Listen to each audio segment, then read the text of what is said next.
Hello, Tabernacle family. Thank you so much for joining us for another midweek message. We are in Ecclesiastes chapter 9. We'll actually get a running start with the last couple of verses in chapter 8. And while you're turning there, I thought we could reminisce for a moment about 1934. You'll understand why in a minute. But just to set the stage, 1934, if you go over to the Pacific Theater, hostilities have already begun with Japan and China. Really, that got started about 1931 with the invasion of Manchuria. That escalates into full out war with the invasion of Peking in about 1937. And so 1934, we're starting to boil, starting to roil. We're not quite in a full blown conflict yet, but things aren't looking so good. Uh, Step on over into Europe. I think we've already had Kristallnacht. And so Mein Kampf has been written. Hitler is in power. The party is growing. Uh, Poland hasn't yet been invaded. It's not all out war. It's not 1939 yet, but things are kind of grim in Europe. Bring it back over here to America. We're in the midst of a great depression. Things are looking grim. We are spinning out alphabet soup, you'll remember, with all manner of things FDR is trying to do to get the economy up and running. And it's all just lots of chaos, lots of turmoil. 1934, you remember? Here's why. I'll introduce you to a pop tune. So just how we have our pop hits today, this is top 40, 1934. So this is called Enjoy Yourself. I'll read the song to you. You're going to take that ocean trip no matter come what may. You got your reservations made, but you just can't get away. Sounds kind of familiar, doesn't it? Next year for sure, you'll see the world. You'll really get around, but how far can you travel when you're 6 feet underground? Okay, we got to get to the chorus here. Enjoy yourself. It's later than you think. Enjoy yourself while you're still in the pink. The years go by as quickly as a wink. Enjoy yourself. Enjoy yourself. It's later than you think. Wow, that's quite a hedonistic tune. There's some truth in that, though, right? I mean, the years do go by. Nothing wrong with enjoying yourself. The problem is the way in which the enjoyment is sought, and is it a sum total good end in and itself? You know, that same tune actually gets revived, resurrected in the 1950s after all these world wars come to an end, the Depression is over, and it's the 50s, and what are you going to sing? Enjoy yourself. Now, finally, we can do it. Really, the same idea is alive and well. I was at the gas station the other day pumping gas, and you can't just pump gas anymore, right? You have to watch TV while you do it. So I'm at the gas pump, and this thing comes on, and they give me all manner of trivia for what reason I don't know. But this lady comes on, and she's trying to make sure that my emotional state is proper. I'm very grateful to her, of course, you can imagine. And she says, here's how you need to make decisions. The decision that you're making, does it cause you angst? Does it make you depressed? Then don't do that. I'm so glad you told me that. I never want to come around to that. Rather, these decisions ought to be ones that are fulfilling and bring you joy. Okay, well, thank you for the lesson in pop psychology. I'm a better man because of it, and my gas tank is full.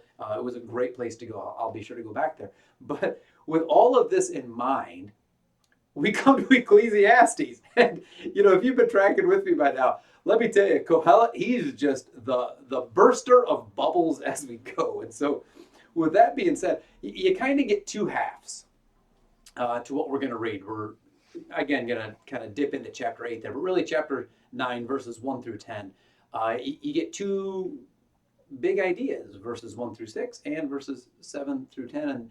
And the first is a bit grim.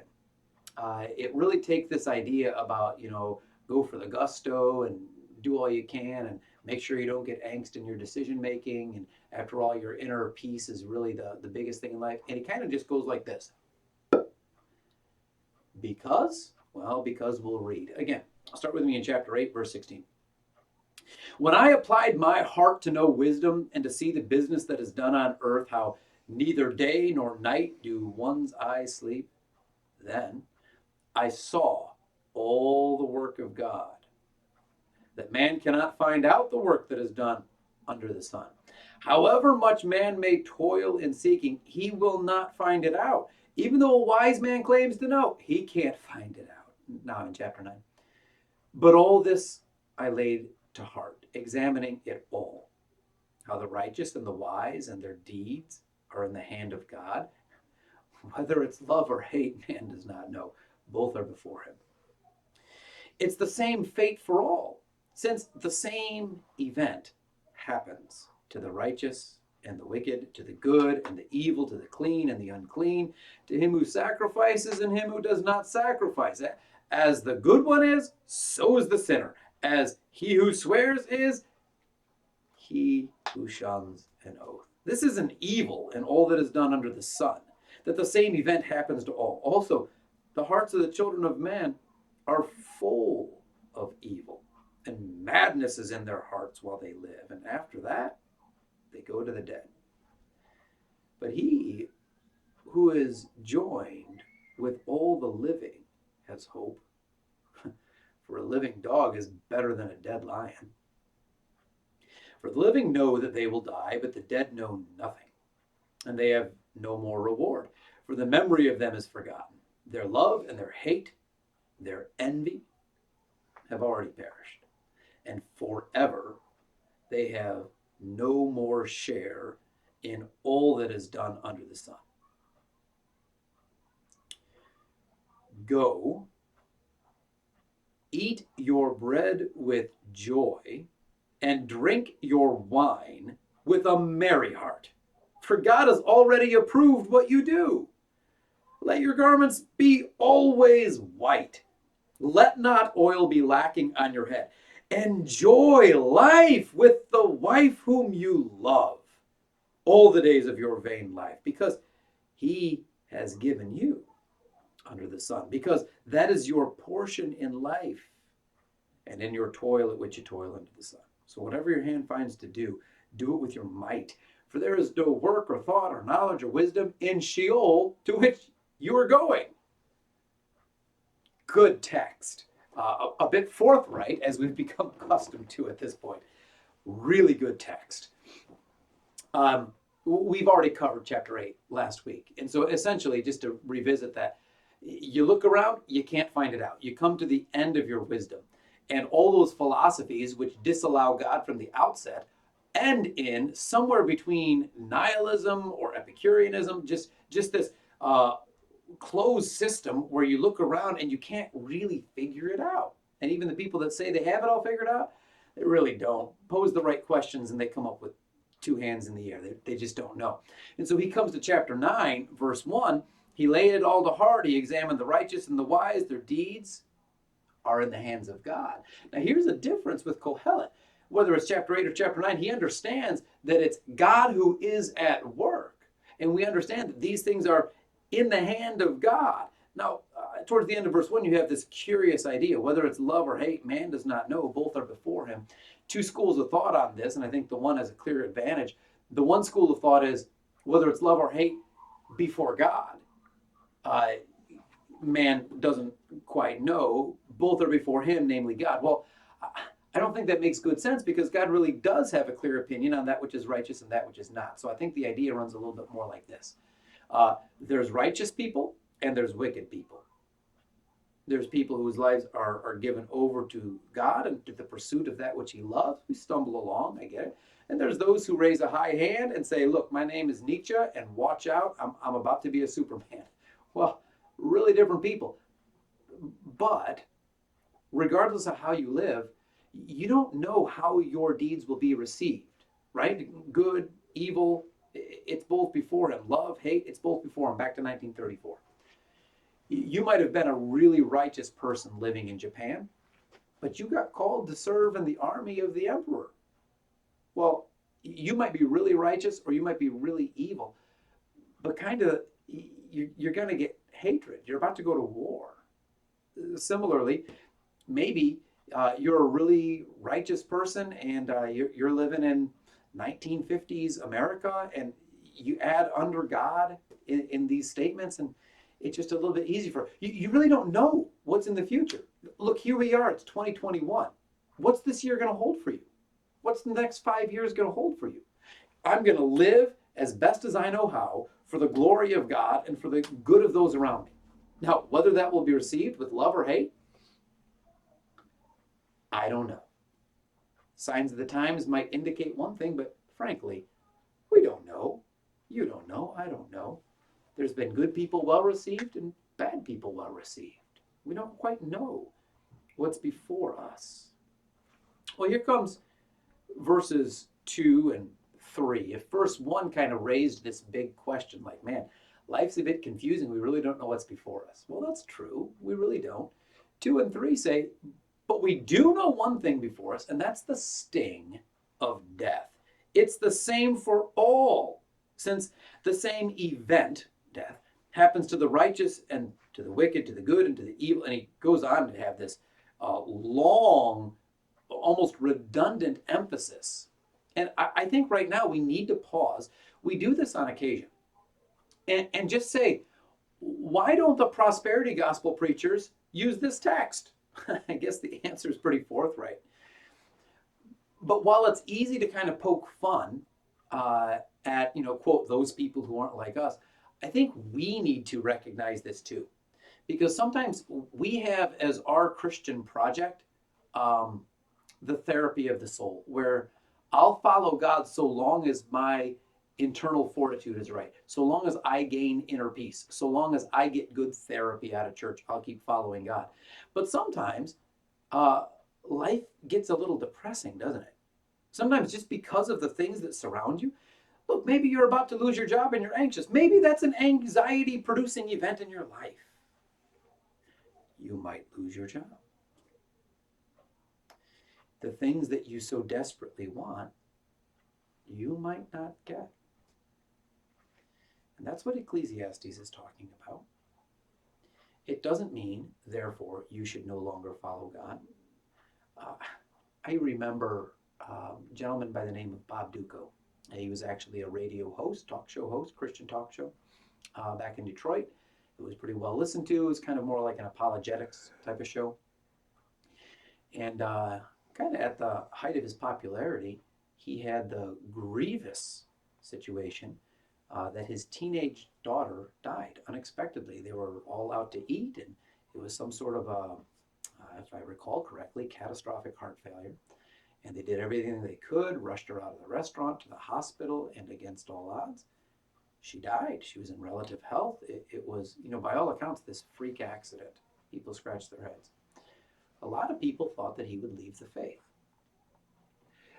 That makes sense if the reason you follow God is for the pursuit of happiness. If the reason you follow God is because you want the gifts of God more than you want God. He stayed the course. And actually, as a result of his staying the course, it did a great good there in Detroit. Surely in my heart as well, as I saw someone who was able to alternately set his face like flint and pursue righteousness, and sometimes bare his soul. And I still remember him. It was several years later saying, I was always thinking a few months later, then the pain will be less. It's been 1 year, then the pain will be less. And here it was several years later, and the pain, I don't think was much less as much as it was different. I want to read you a bit of an extended quote, and this is from a book written by Ramachandra, and it's called Gods That Fail. And he says this, well, let me give you the context. Biblical faith is not about control. It's not like I have this desire to manipulate God or manipulate outcomes. So that's idolatry, right? We know that. That's not faith. That's a lot more like Saul and a lot less like King David. Anyway, Ramachandra. The good news is packeted and marketed as a religious product offering peace of mind, how to get to heaven, health and prosperity, inner healing, the answer to all your problems, right, etc. What is promoted as faith in God often turns out on a closer inspection to be a means for obtaining emotional security or material blessing in this life or an insurance policy for the next. So this kind of preaching leaves the status quo untouched. It does not raise fundamental and disturbing questions about the assumptions on which people build their lives. It does not threaten the false gods in whose name the creation of God has been taken over. Indeed, it actually reinforces their hold on the worshipers. This kind of gospel is essentially escapist, the direct descendant of the pseudo-gospels of the false prophets of the Old Testament. It is simply a religious image of the secular consumerist culture in which modern men and women live. It lays itself wide open to the full blast of the savage criticism of Marx and Freud. At the heart of idolatry is the attempt to manipulate God, your higher power, or the unseen spiritual world in order to obtain security and well-being for oneself or one's group, whether it's a family, a business corporation, an ethnic community, maybe a nation state, God bless America. Biblical faith, in contrast, is the radical abandonment of our whole being in grateful trust and love to the God disclosed in the life, death, and resurrection of Jesus Christ, so that we become his willing agents in a costly confrontation with every form of evil and unjust suffering in the world. End quote.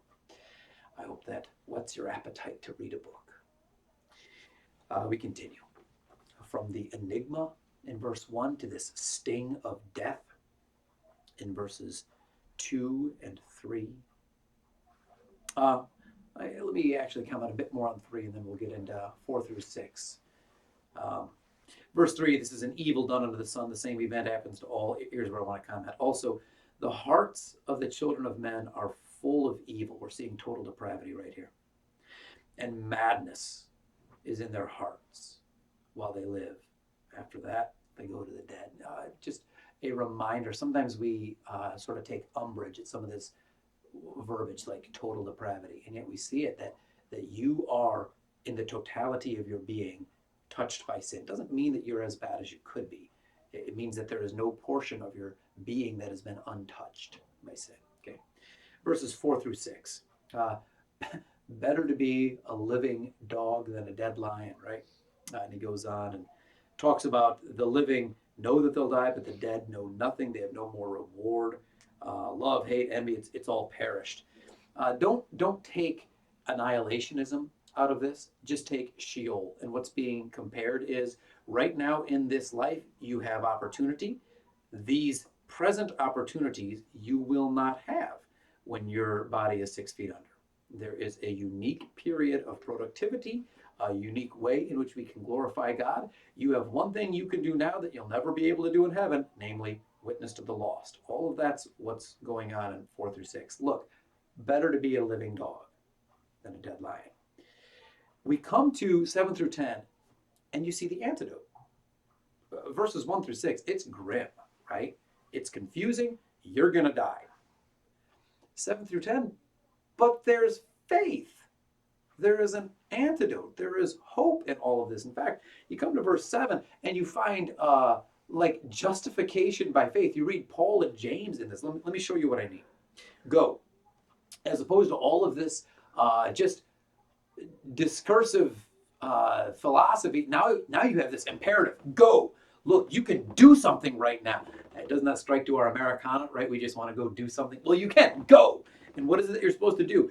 Eat your bread with joy. Drink your wine with a merry heart. So go home tonight and eat well. Really. And it frankly doesn't matter if it's ramen noodles or like Kraft mac and cheese, or if you went out and found some fancy Italian feast. I don't know. I like Italian. Maybe you like something else.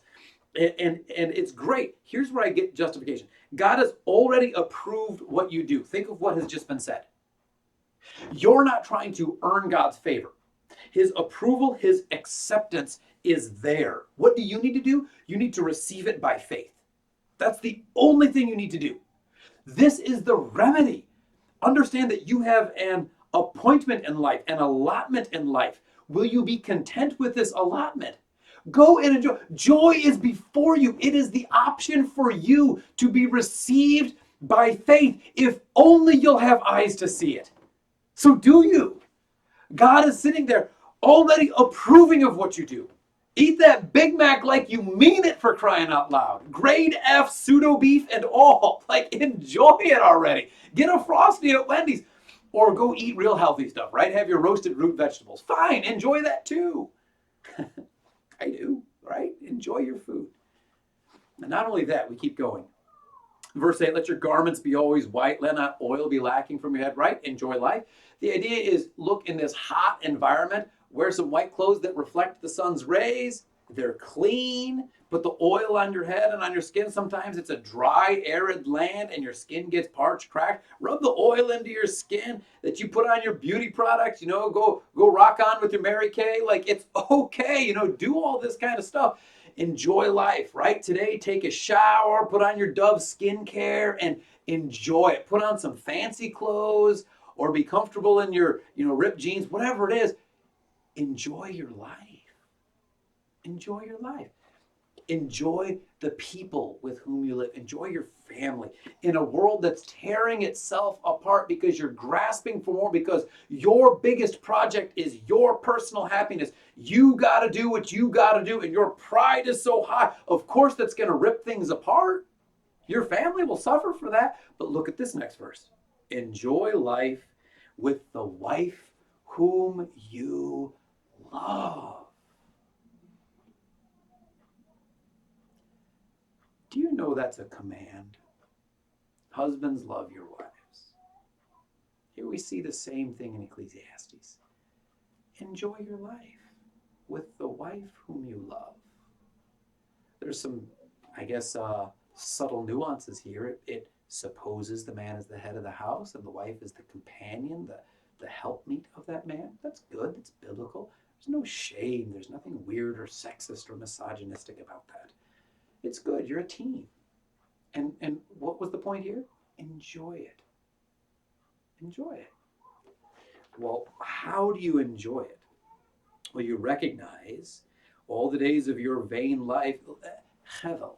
Not vain as an empty, meaningless, horrible. No, it's a bit frustrating. It's a bit enigmatic, isn't it? Sometimes life is a bit more confusing than we want it to be. But in the midst of this confusion, you got a good team. Look at your wife. Tell her you love her. Look at your husband. Let him know just how dear he is to you. God is good, is he not? Look at your kids. Let them know, each and every one of them, according to their own means, their own way, that they're a blessing to you. And don't say it with a wry smile like it's sarcastic. I mean it. Well, that's your portion in life. Same thing with your toil, which you toil. Enjoy your toil as well. Verse 10 carries that on. In that, whatever your toil is, whatever your hands find to do, do it with your might. 2 hands to the plow. What are you doing today? You're wrestling with legal minutia, then do it well. You're washing clothes, man, wash it like you mean it. You fixing a car, then do it, right? Don't cuss out the sun and the cars and just do your work. Do it with your might.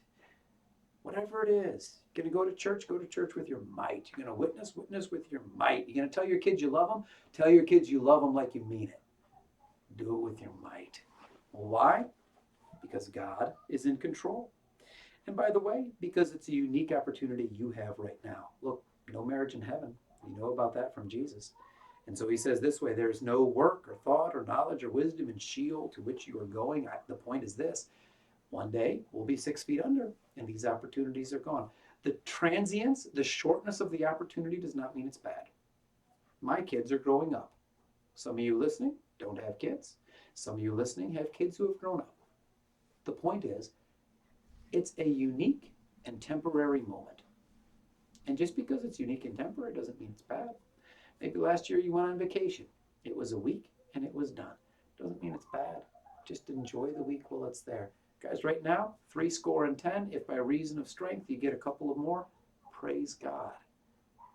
But enjoy it. Hey, what you're doing today, do it with your might and enjoy God's blessing.